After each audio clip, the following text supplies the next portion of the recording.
न्यायबुद्धीने वागणारे आता आपल्याला उपराष्ट्रपती पाहिजेत। चमत्कार याला काही चौकट नसते, चमत्कार कसाही होऊ शकतो म्हणून त्याला चमत्कार म्हणतात। आवश्यक संख्याबळ जरी नसलं तरी मगाशी मी जे बोलताना म्हटलं की देश एका विचित्र परिस्थितीमध्ये नेला जातोय आणि त्या परिस्थितीत जाण्यापूर्वी जर आपण त्याला थोपवू शकलो तर आपल्या देशातली लोकशाही वाचेल।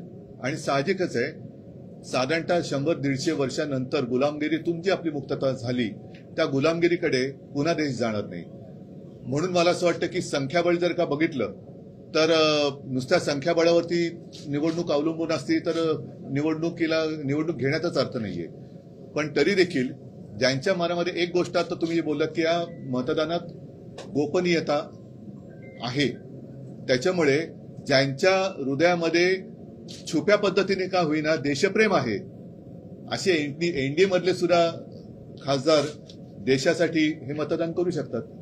त्यांच्या देशामध्ये करायची ते खुलकर वो बात नहीं कर सकते, लेकिन दिल में देश के लिए प्यार है अशी लोक देशासाठी म्हणून मतदान करू शकतील।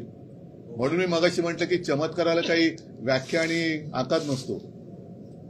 तर ही निवडणूक ज्यांच्या मनामध्ये, जसं आता सुदर्शन साहेबांनी सांगितलं की सगळ्यांनाच ते विनंती करणार आहेत आणि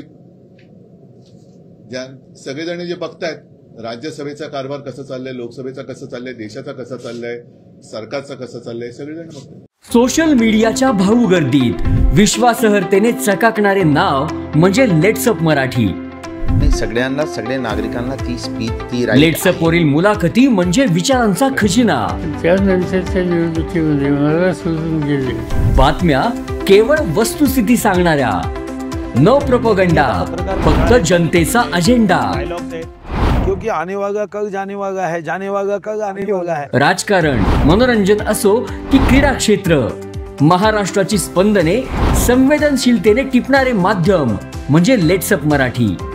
जगासोबत एक पाऊल पुढे राहण्यासाठी लेट्सअपचे ॲप, सोशल मीडिया आणि वेबसाईट सोबत कनेक्टेड रहा।